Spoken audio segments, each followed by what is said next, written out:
Do-do-do-do-do.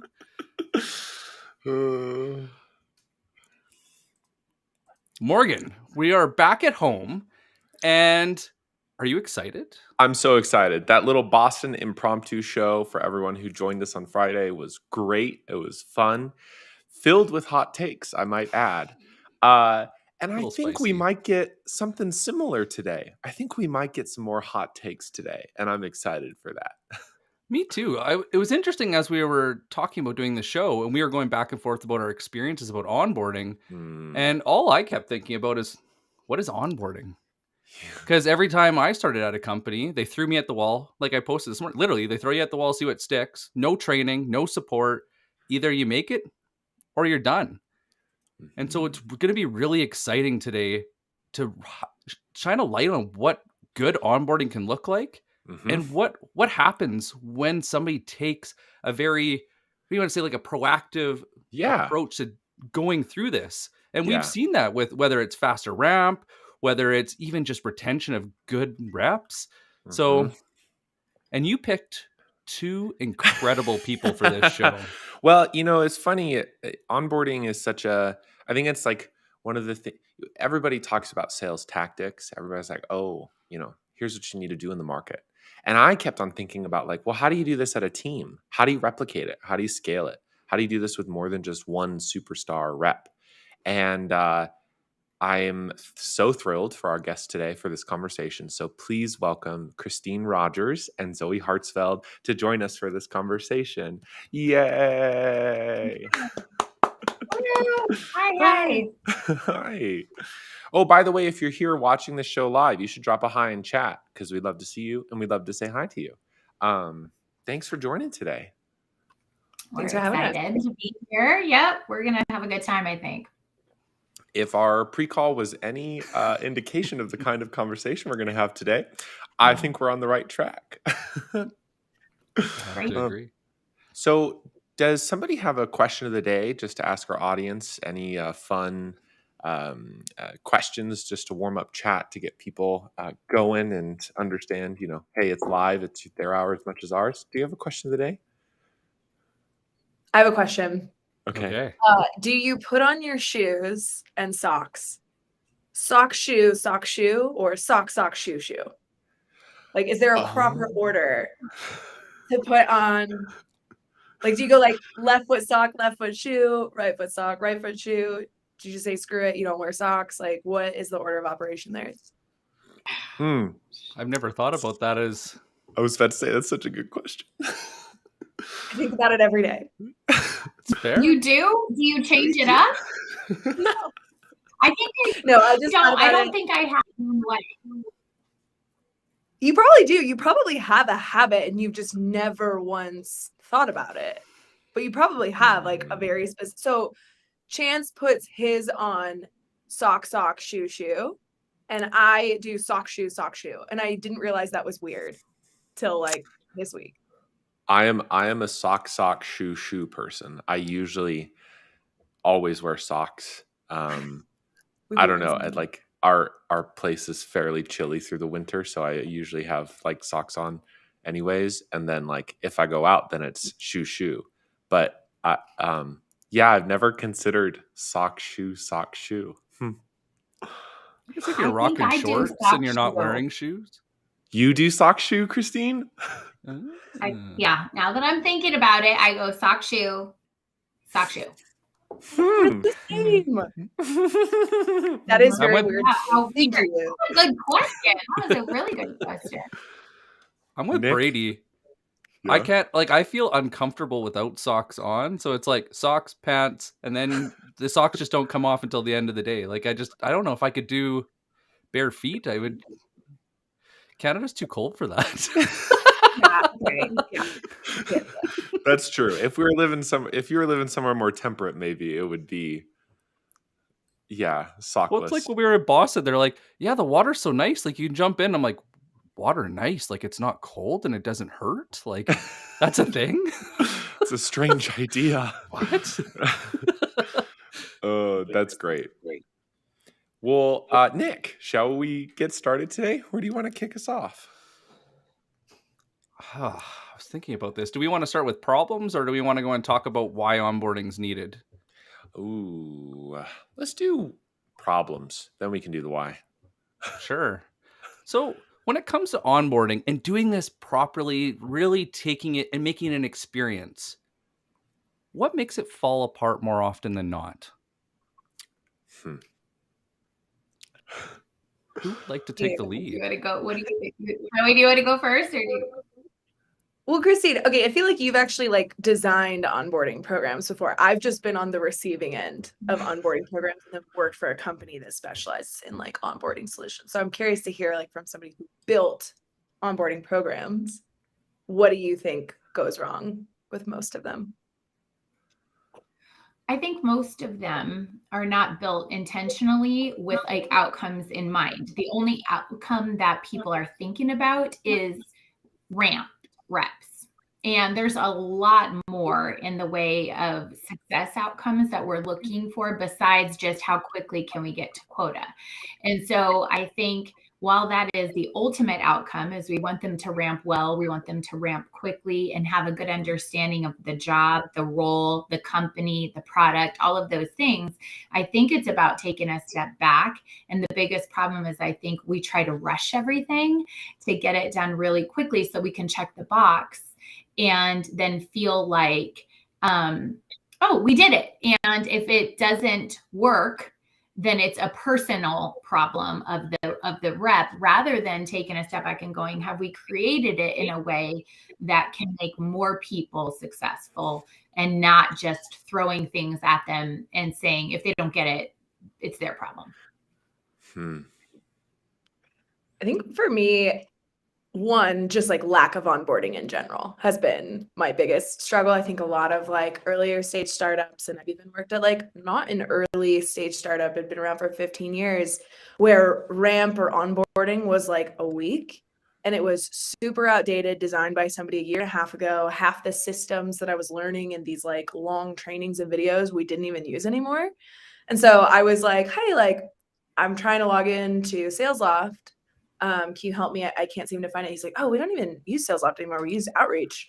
We haven't used SalesLoft in 3 months. And it's like nobody had updated the onboarding. So I spent 3 hours watching videos about a tool that we do not use. There was no training for the tool that we did use. Right. And like that was just my experience as a brand new SDR in tech, like trying to learn. So I think my biggest thing that I've struggled with is like lack of onboarding in general, lack of care, lack of attention to that process, but also like just philosophically people approaching onboarding as like a destination as opposed to like a process or ongoing journey. Like something we say at Spec Ed is everboarding. Like you're never really fully done learning your job. You're learning on the job constantly. You're always evolving. You're always getting better.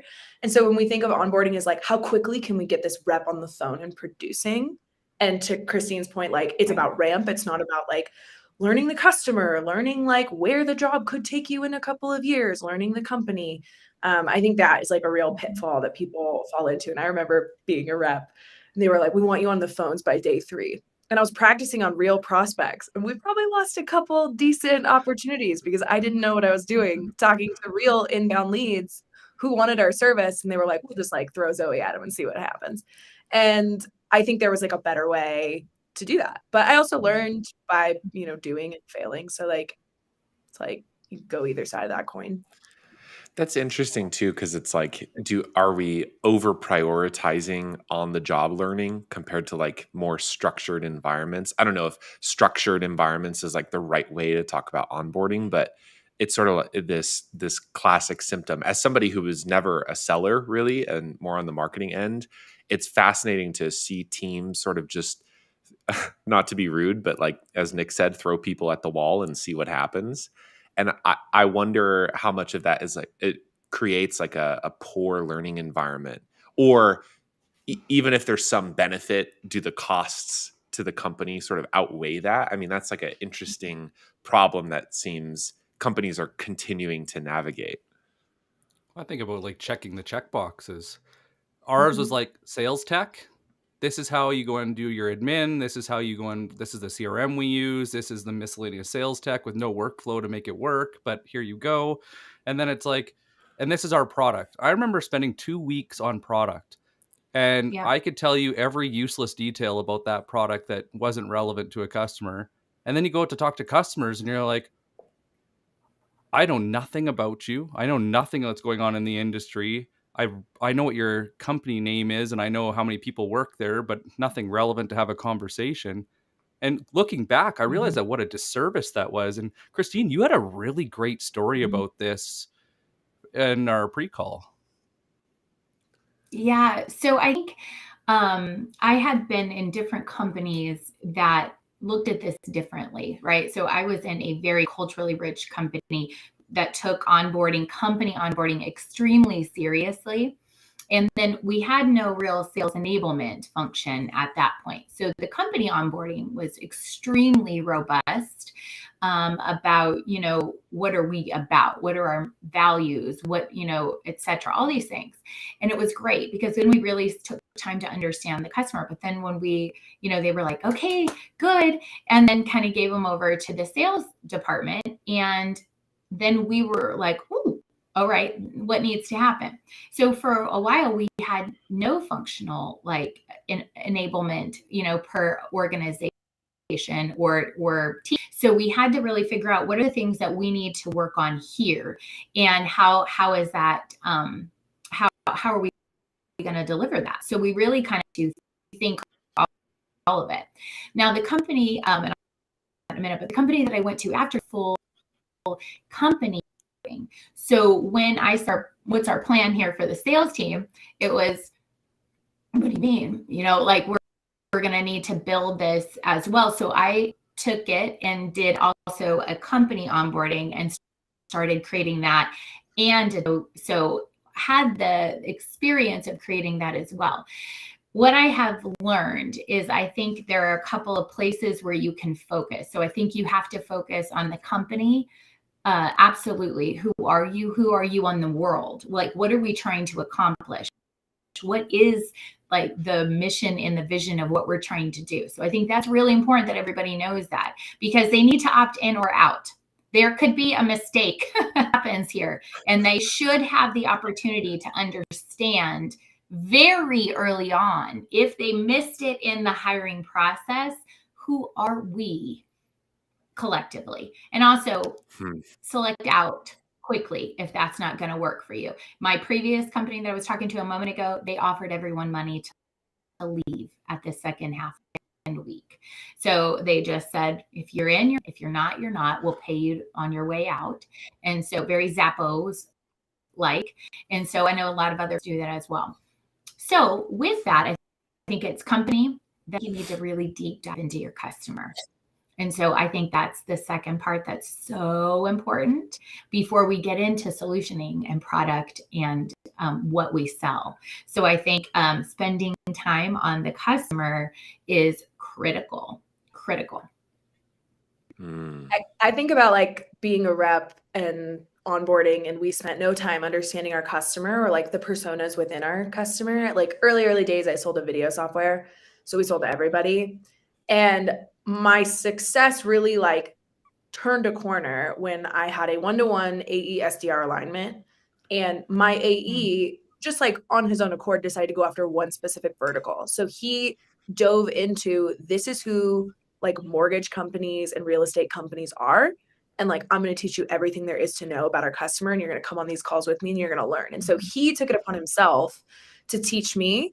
And everything changed from that moment on. I was so much more, not to say intelligent, but I sounded more intelligent in our conversations. I could actually provide value to these people because I understood their day-to-day. I understood the problems they were solving. And I actually understood how our product helped them, Joe, the mortgage solutions guy, versus just how does video help people in general. And I think that's a huge miss that a lot of people skip over in onboarding, is this is how you do your job, not this is who we serve. And I think dedicating time to who you serve really helps me as the rep understand the why behind what I'm doing. Why am I making these cold calls? Why am I sending these emails? Why am I structuring it this way? Oh, it's because so and so on the other end of this call needs help with XYZ, and I know that we can deliver that. And it just changes your confidence. It changes the way that you talk to prospects, and like actually helps you have a business conversation instead of just like pitch blindly. And then when you get an objection that you haven't heard before, you're like, that wasn't in the script. Like, I don't know what to do next. Like, yeah. It's interesting because Josh Braun had come on the show a couple weeks ago now, I think, or last week. Gosh. And he had talked a lot about like problem prospecting, like actually knowing the problem is that key sort of strategic level to being very effective on outbound. And it's interesting to hear how often that is a miss when it comes to onboarding or even everboarding and this ongoing training conversation, because you get so focused, as Saif had said in the chat, on like product features instead. That's a really problematic miss. Nick, the other thing you I opened think your is mouth. super important. Christine. No. It's okay. Okay. You know, one other thing is that even if we think we know who we serve, sometimes it's because we're now looking at it with fresh eyes. You need to take another look. So one of the things that we did at one of my prior companies was on that second day when we were really doing a deep dive into our customers and who we serve, we actually, and predominantly we served like salons, spas, and small businesses that many of us have been to before.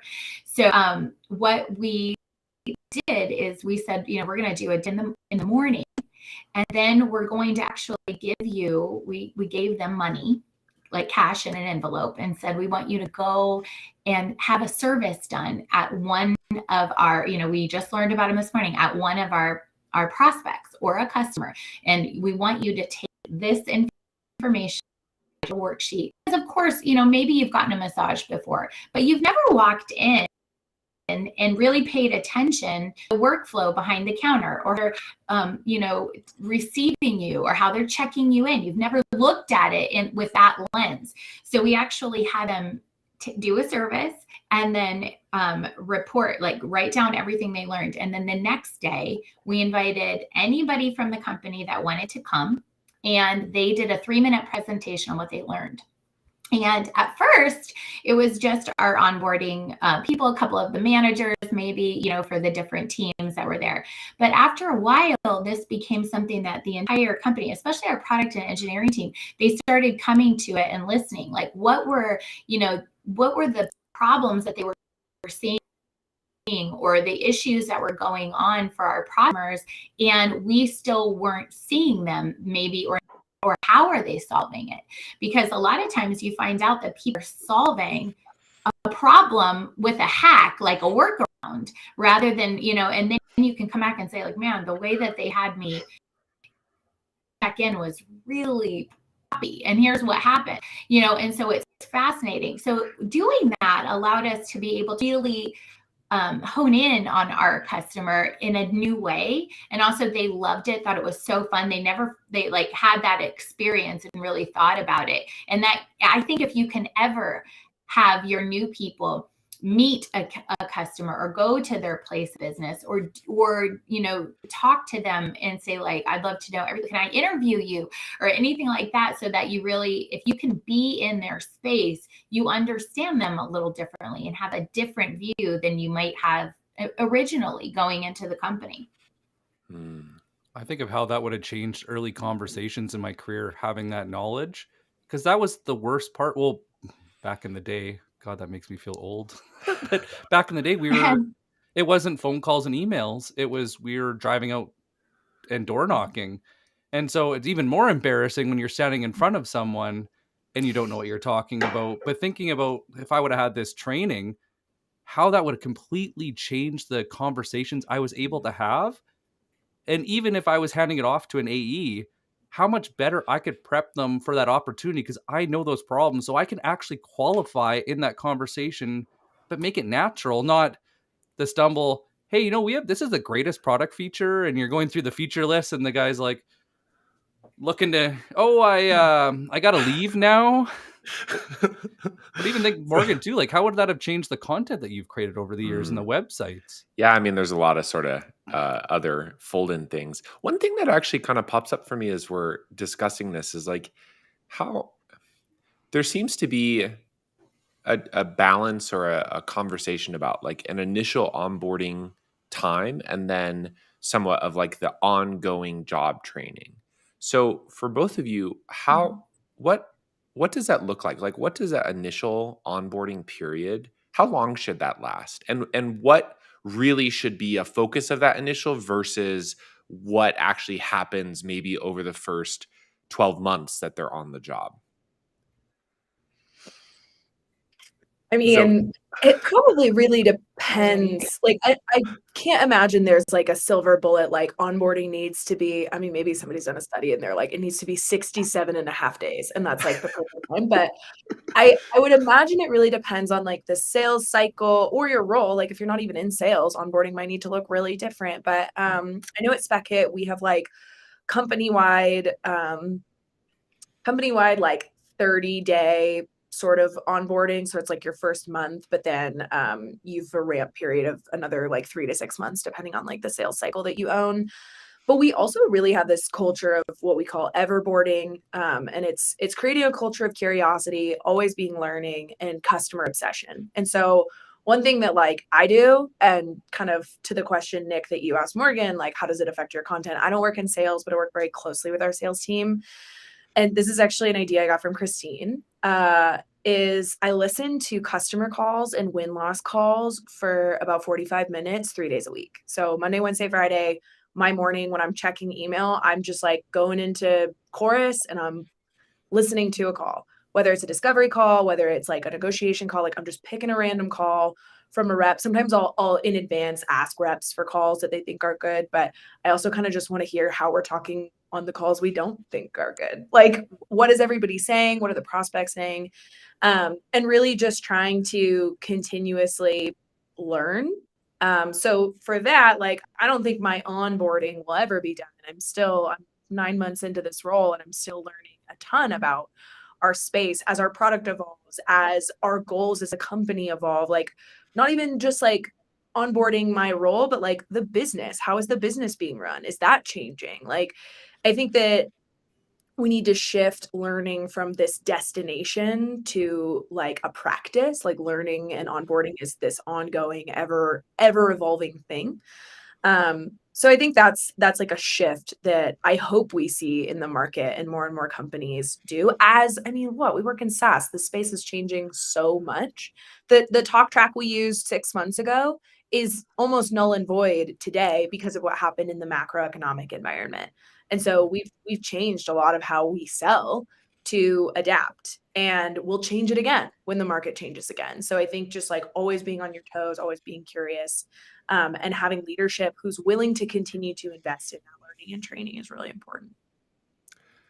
There was a comment a little bit ago on that, which prompts an interesting question, which is like, oh yeah, Dale had said most of them are not updated regularly enough. So like who should own this? Like, and especially in sales, there's like an interesting dynamic I see as an outsider, which is that obviously sales management sort of deals with the day-to-day of the individual sellers.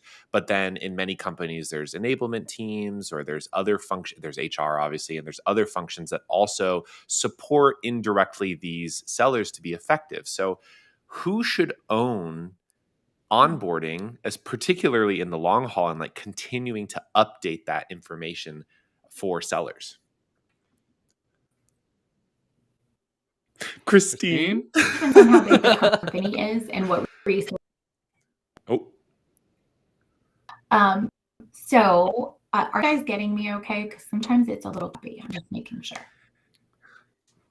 We're good? Okay. You're a little choppy. All It's right. fine. So keep on going for it. Yeah, I'm great. Okay, I'm going to keep rolling. I'm just going to keep rolling. Okay, so I think it depends on how big the company is. In general, I believe the sales leader needs to take ownership of the sales training. So if that's enablement that rolls into sales, that works, as well. A lot of times the company onboarding is, is more centralized, which I think is a great approach as well. So it would work hand in hand in that case. But like ultimately, it's the sales leader's job to make sure that the right information is getting to the team, it's being adjusted, and it's being tuned regularly. An enablement team, you would be working with that team to make sure that they are representing the things and training new people and doing additional, ongoing trainings in the way that you want them done. So I would say ultimately, as the sales leader, I believe it's my job to make sure my team is up to date. And that means I'm working with another team to make sure that happens. I believe that that's really, really important to make sure that's. So that's more where I'm talking about organizational training, so if it's marketing team, if it's, customer success, that team, those types of trainings generally live in like an enablement function. And then company trainings generally live in like a centralized location. If you're a very small team, it's all you as the sales leader and your sales management and your leaders. You need to be doing that. And I had small companies as well where I would have different managers own different pieces of things. So not everybody had to do one thing, or not, I didn't have to do the other. So we kind of, divide and conquer on that when it was a smaller team. I think like for us, we sort of have a cheat because our product is designed for just-in-time learning, onboarding, and enablement. So baked into it, which I kind of love because it was based out of like learning science. Baked into it, you have, experts who are creating the content, and that could be anybody who owns that subject. It lives in a centralized location that you can always search, but we have reactions. So I can read a spec or like a card of training or something like that in my product and read it about, let's say, like we have a new way to update Salesforce, and somebody sent me that information. I read through it and I was like, this doesn't make any sense to me. I can react to it and say, this is confusing. It'll automatically generate an email where I can give that feedback to the content creator.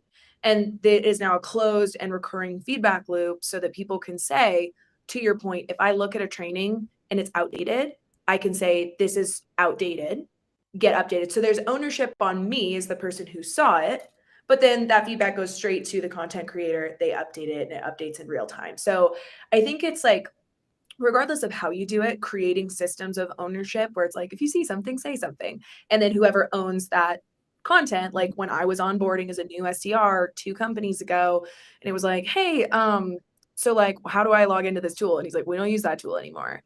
I then 6 weeks later, when we were about to onboard a new person, I was like, I don't really know what we're doing, but can I just like record a video for her on outreach because we don't have one? And he was like, yeah, do you want to do that? And then like swap it in for the training. I was like, I don't think I'm like qualified to do that, but like, if you help me, like I'm happy. And so I think that, that kind of like giving people that ownership, creating a culture of like allowing other people to keep things updated, but also making sure that somebody oversees, like to Christine's point, like sales leadership should be running that race and like kind of driving the train.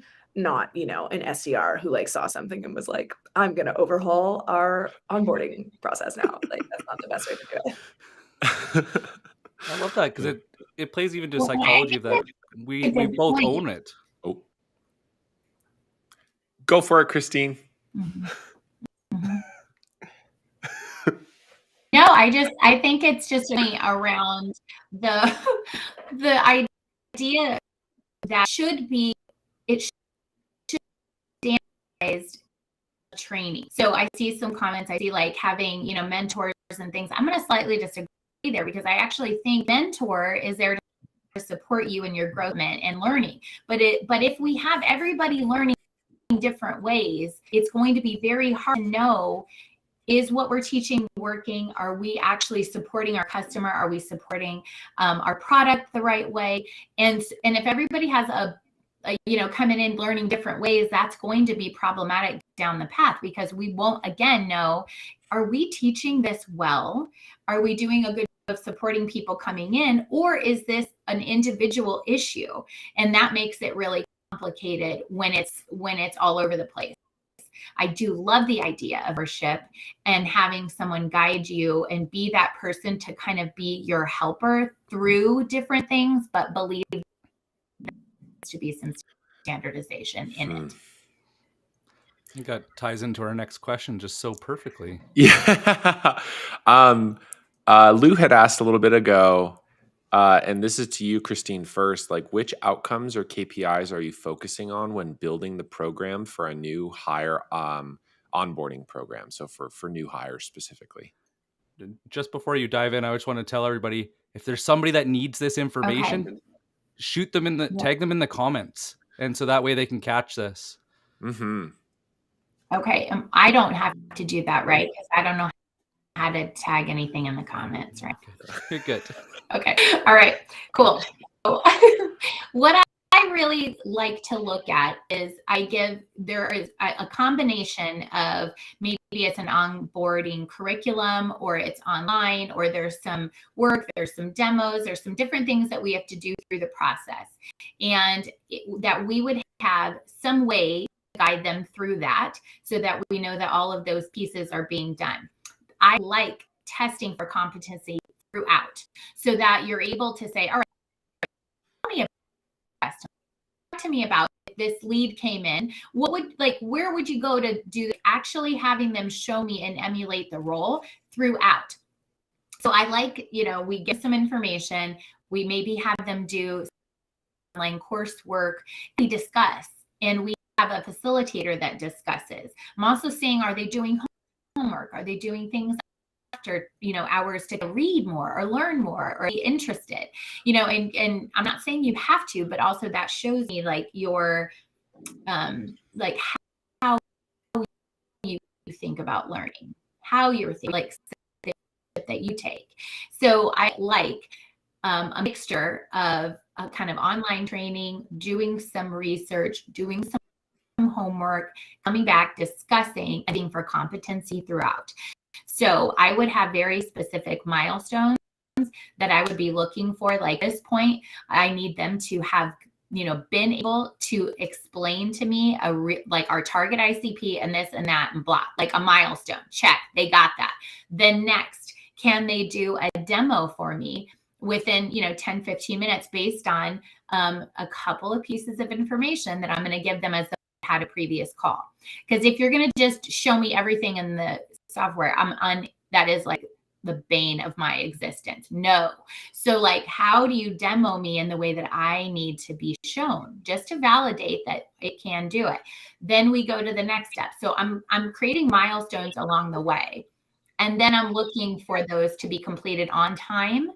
And then as I transition them over to their leader, their manager, we'll be looking at different KPIs for them as they hit the floor. I have a question. Do you tell the rep what all those KPIs are up front? Like, do they know what they're being measured on and what the milestones are? I do. I like to give them an agenda so they know by for sales training, we're going to be doing these things and you're going to be tested for this. I think it's great to let them know, this is my expectation. You won't hit the floor. You won't hit the phones. You won't be authorized to do anything in Salesforce until you have completed those milestones. I love that, because I think like as a rep, there's nothing more stressful when you're learning a new job than being in this sort of nebulous space of like, I don't know what the benchmark is. Like I'm trying my best, but like, what if I'm running, 3 degrees off course?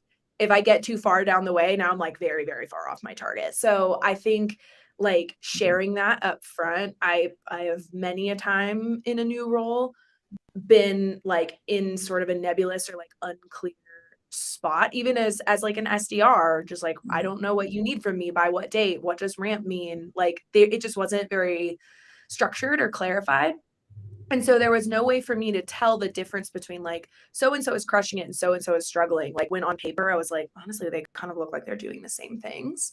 So I love that idea of like coming up with sort of that agenda or checklist or, the milestones and sharing it with the person up front so that they have something to kind of pace against. I think it also gives, overachievers something to like kind of gun for and like try and like outpace or outdo, or like, can I do this faster? Can I do this better? Can I do it more? Especially for salespeople who not always, but often are pretty competitive and like to do that kind of thing. Like, I think that sets people up for success. Well, and we used to always give an onboarding like notebook or, something that they were filling out and actually doing as well along with us so that they were able to take notes and do different things. I know there's lots of ways of doing, LMSs and different things, but there is something that a lot of people do like to be able to still write something down. And when you're learning, you want to kind of give a lot of ways for people to be learning, and obviously this is something that's important in my line of work. How people learn is all different. And so we actually did hand deliver. Everybody had a book and it was theirs. And then they knew what was coming. Why would we want to be surprising anyone on what we're going to expect? Like that doesn't make any sense. And so as the sales leader, I think it's our job to set the tone. So right away, I would say, this is yours.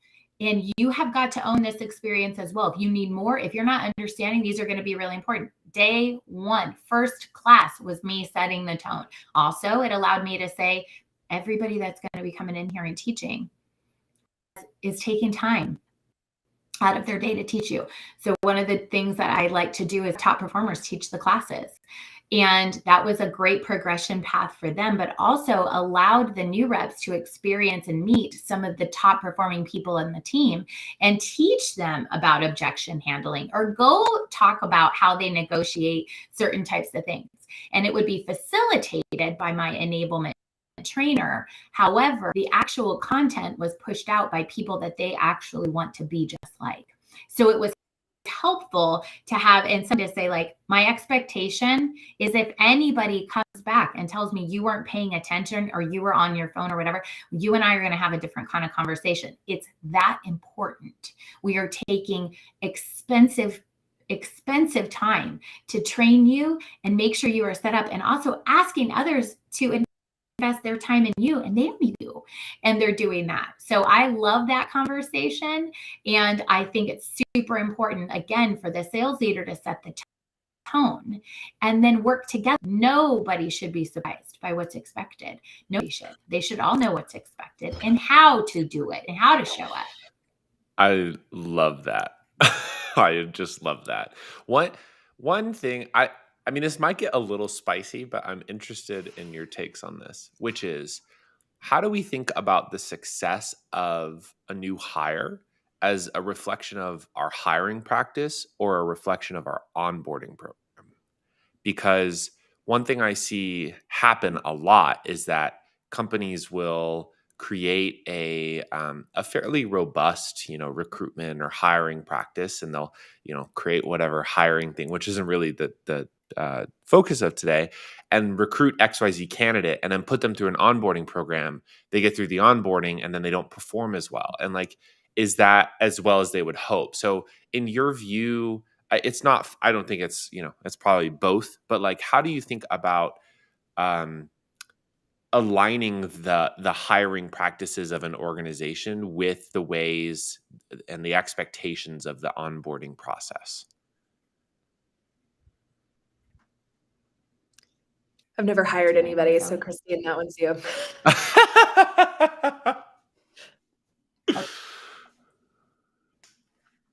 So I think about, so it's important. You can't say it's one or the other. I think it's a bit, but I will say that is why I do believe there should be a more intentional and program designed so that you are able to, as you bring new people in, set expectations for what they're going to be.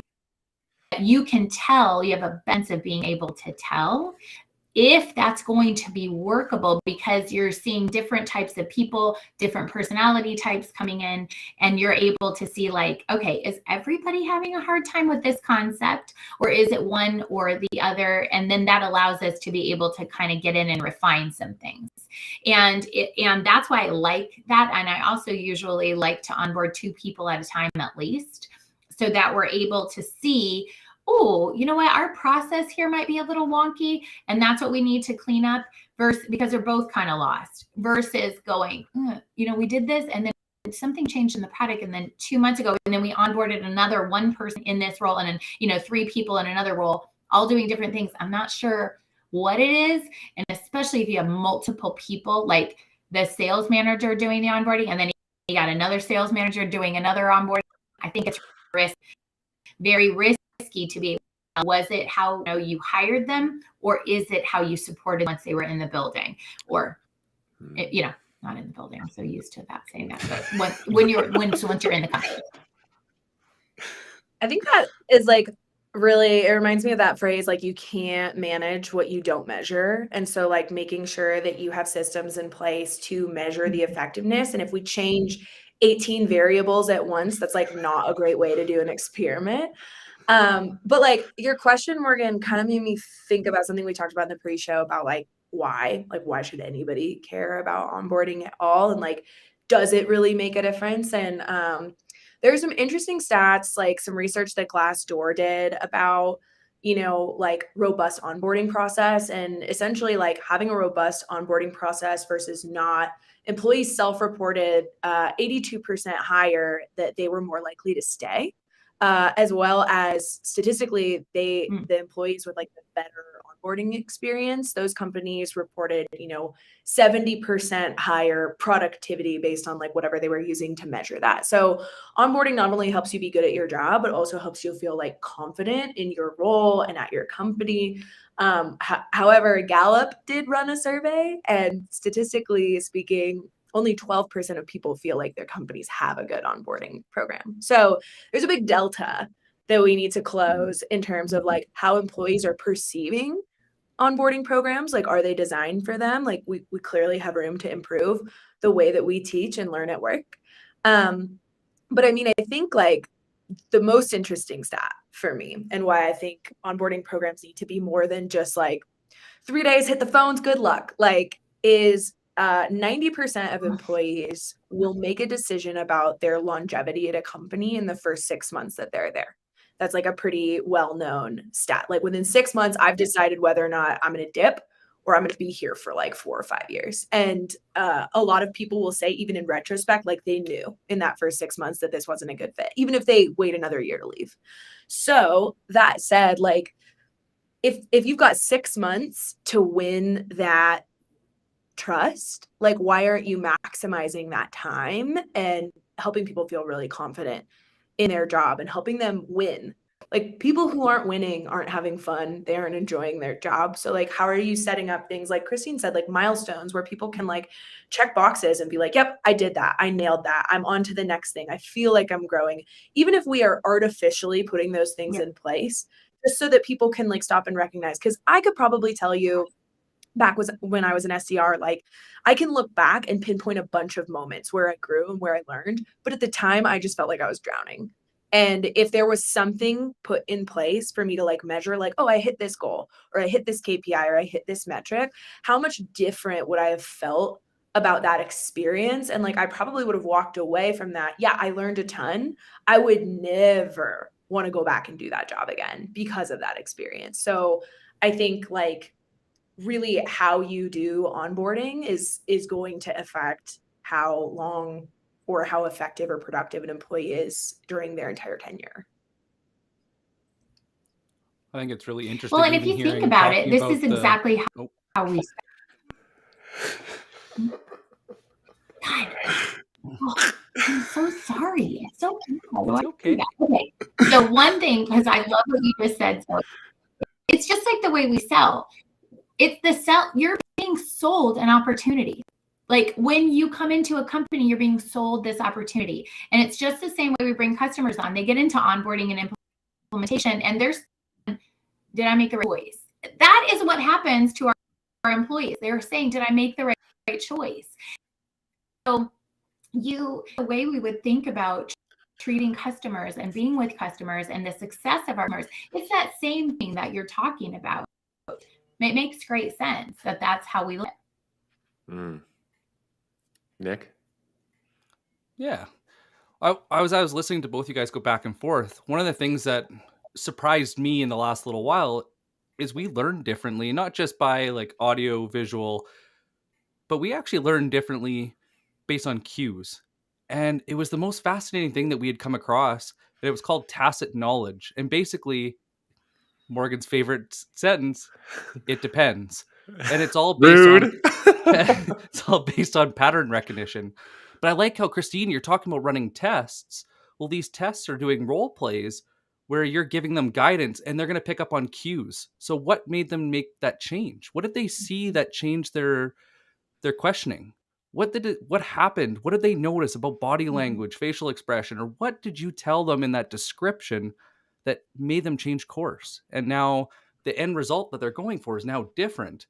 But all too often we get taught sales like it's science or math, and these are the principles. If you follow the principles, you're great. That doesn't work in real life. Yeah. And I think it's really interesting to see how we're evolving the way we train to go and have both the stuff that we can have principles, but also incorporating we're human. We need to see this done in real life. And we also love to mimic. And so like you're saying, the best teach the rest. That is such a game changer. And like you said too, like, wow, this person's doing really well. I'm learning from somebody that's doing really well. Like that would have made such a big difference in the start of my career. Actually, even now. I mean, when was the last time you like sat through a 3-hour lecture and like really retained anything? You know, like we're battling the forgetting curve. Statistically speaking, 70% of learning happens on the job. So when you can introduce like top reps teaching me while I'm on the floor, while I'm in the tool, and I can actually learn their process, that's going to stick a lot better. It makes the learning literally stickier. Like even Christine talking about like having like an actual notebook to write things down, like the act of doing things helps us remember and battle that forgetting curve. And then continuous reinforcement of that learning is really important too. Like a one and done learning solution is just not the way that we learn today. I mean, I'm on TikTok just surpassed Google as like the #1 search engine. I literally TikTok how to do anything. And it's a 14-second reel, step by step. I know how to do it. I'll go back and reference it once or twice more to make sure that I know it. I just like made this weird art thing the other day from watching a TikTok video. It was awesome. And now I know how to do it because I've done it and I like watched the video while I was doing it. And all of that. So I just think like shifting from that old way of like, go sit through a week worth of video trainings and then like good luck is just not going to cut it anymore. Like having more interactive training, having training while you're in the tools, having training on the job, having training with your peers so that your peers can like reinforce the learning that they have. I learn so well when I teach someone else a thing that I kind of know, and have somebody else with me to make sure that I'm not teaching them something wrong. But like that sort of idea of like see one, do one, teach one, and it kind of reinforcing that concept in your brain. I feel way more confident about like my expertise or things that I feel like I have expertise in because I've taught it and I've seen someone else replicate the success. And I'm like, okay, like I know that I know that this works because I saw somebody else do it who I taught how to do it. So like I'm on the right path. And I think that's really important too.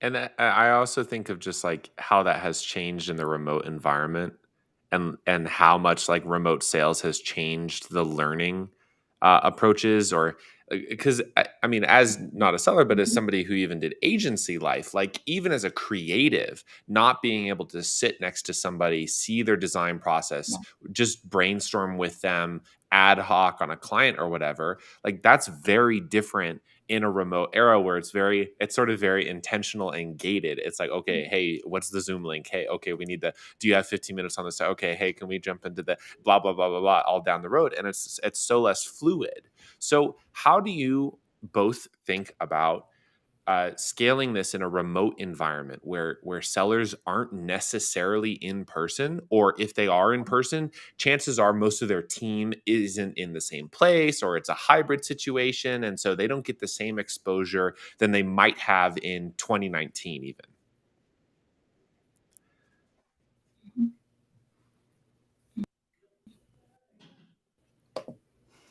Who will go first? So I think that you can at least do, even if you're watching a video. So our coursework is, very much online. And you could even at the very basics, let's say you had nothing to be able to find useful. You could say to your team, here's 3 things I want you to watch, I want you to read, and we're going to discuss them this time on Wednesday. You could still have a discussion and you could still have a top performer or somebody on the team complete it and be a part as well. So I thought in general, we can still make that happen. happen. And we don't need everybody to be exactly the same. But one of the other unintentional, really interesting things that happens when you have sales people on the floor, other team members, especially top performers, come in, is the new people get excited by it. Also, the top performers are enthusiastic about the new people coming in. So you get a chance, because they go back onto Slack and they're like, all right, cool, I just did a training. I actually really like her. She was really cool. And that other guy, he was cool. Like, we had a great discussion. There's to be some positive vibes that are going on in the team, just because more people are getting to know the new people. Because if you're anything like me, or you've seen this before, where it's like they hire new people and everybody is going, we'll see, and so if you can find a way to also help that's great too. Zoe, how about you for remote? I mean, again, it feels like a cheat because our product literally solves for this, and I don't want to sit here and be pitching spec it for 10 minutes, but I do think just any way you can bake in that reinforcement of learning in the tools or products that you're using, as well as we do a buddy program for all of our sales reps. So every sales rep gets a more senior sales rep as a buddy, and they're checking in daily. And it's just trying to. Oh no, we lost Zoe. It's a weird thing today. Yeah. The tech gremlins are with us. While we wait for Zoe, I hope she's still here. Yeah. Safe actually had a really interesting question, and I know, Christine, we sort of talked about this previously. Safe had asked, should our goal be to just clone our top reps, or is there any room for diversity and creativity in different approaches? What a great question. That's a fantastic question. Okay, so top reps, I think I've used that term loosely. I don't just mean that they're at the top of the stacks. I just mean there could be a lot of different things here. The people that often teach are not often the top reps, right? Your A+ top performers always at the top of the stacks sometimes are not the best. So we also want to help them learn how to do that if that's something that they want to do as well. I absolutely think that you can have a frame and foundational, kind of understanding, right, of what's going to happen. And also you can allow for some creativity and diversity of thought. So there are a lot of ways to say, a specific phrase. And a lot of reps will say well, this is how I ask that question. This is this flavor of this question. This works better with my personality. This is how I, get to the same answers. And I love that. That's a part of what makes us authentically us, and we should lean into that. I definitely don't think that we would want to have everybody be the same. But I do think we all need to have the same understanding of our customer, our prospect.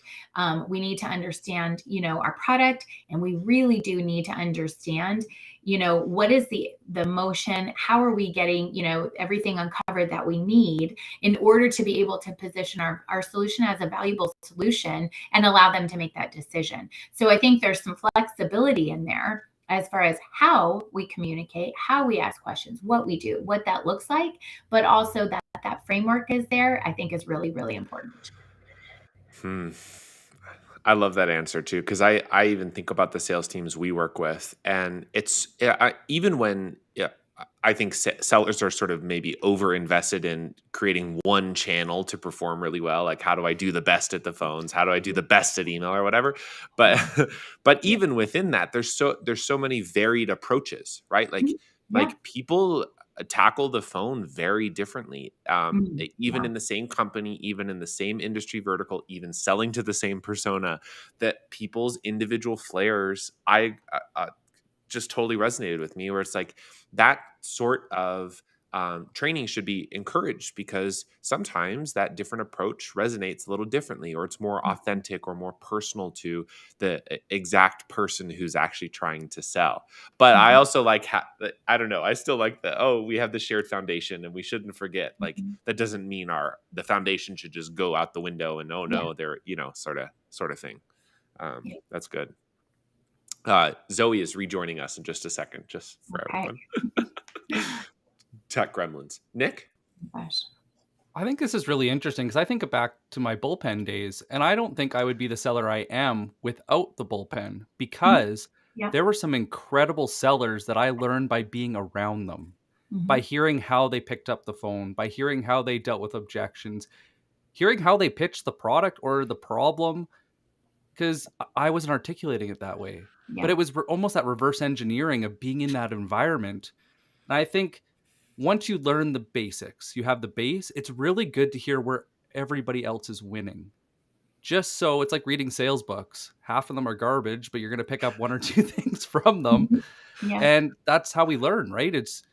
I think the moment that we try to go and put something that it's like we only go A to Z this way, anything else is wrong, is the moment we start losing reps, because good people think for themselves. And if we help them Mm. through that mental process, that helping them build that mental model, that is where we get all stars that want to stay, not running away. Yeah. Mhm. I agree. I mean, we used to call it ear hustling. You're not even knowing you're hearing it, but you're hearing it, and I was talking to a leader not that long ago, and he has a fully remote team. And I was like, man, I mean, how are you doing? Are you having them listen to each other's calls? What are you doing? I always think it's great to do, call breakdowns together. So everybody's like, all right, we're going to listen to 8 minutes of so-and-so's call. Let's all do it together. I used to do these like lunch and learn, like call calibrations once a week. And we would, at first, nobody wanted me to pick their call.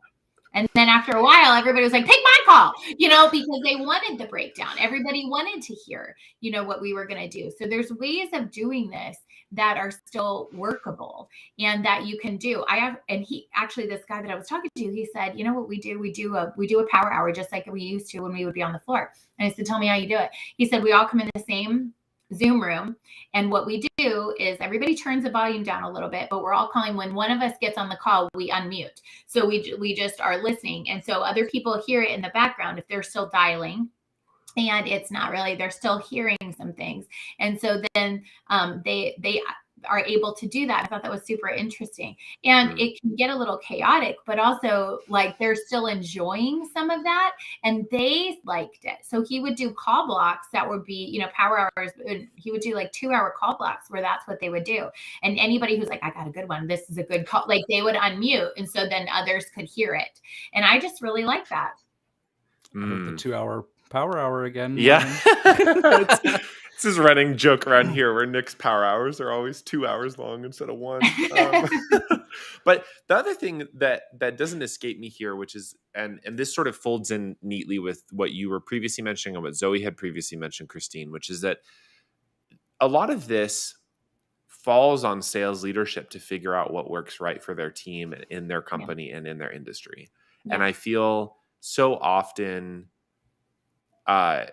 it's not that they're not doing their job, because that's not true, and it's sort of mean, but it does feel from all of the individual sellers that there's like this vacuum where they've gotten some of the foundations, but maybe there's not all of this additional, frankly, culture building on top of the fundamentals of just doing sales day in and day out, which is really meaningful to me to hear.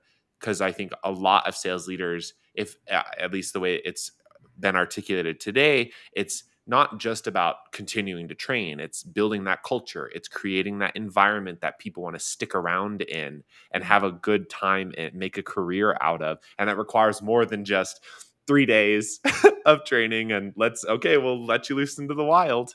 Yeah. And I think it's just like anything else, we need to spend time and incentivize the behaviors that we're looking for in all, like as sales leaders, we do this naturally. Somehow we forget it a little bit in the onboarding. So we need to look at how are we rewarding behavior and creating fun and excitement? What can we do that, so I will tell you, like I found that, early on when we would start training, they would be less excited at the beginning and kind of a little bit drowsy around training, right? And so actually what I did start to do is like day 2, I did pull up some really old leads. I gave them like, all right, here's some talk tracks.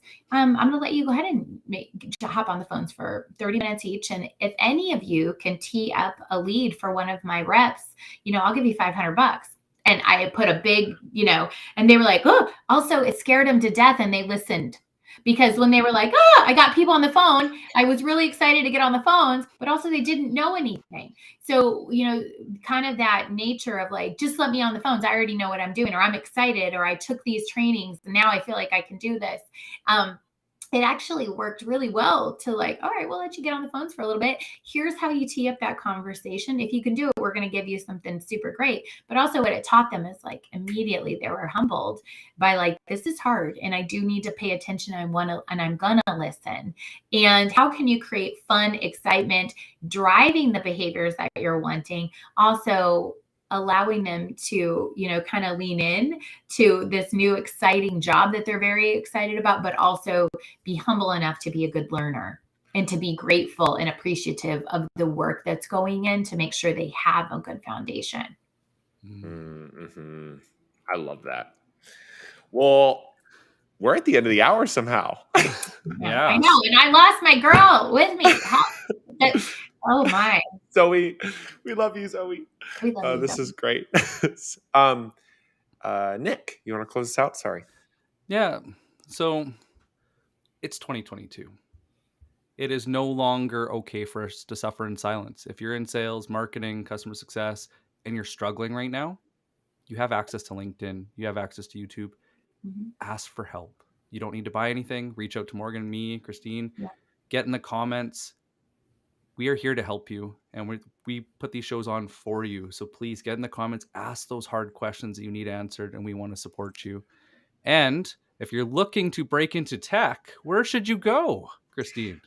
You can come over. We'll help you at aspireship.com. We have foundational coursework for both sales and customer success.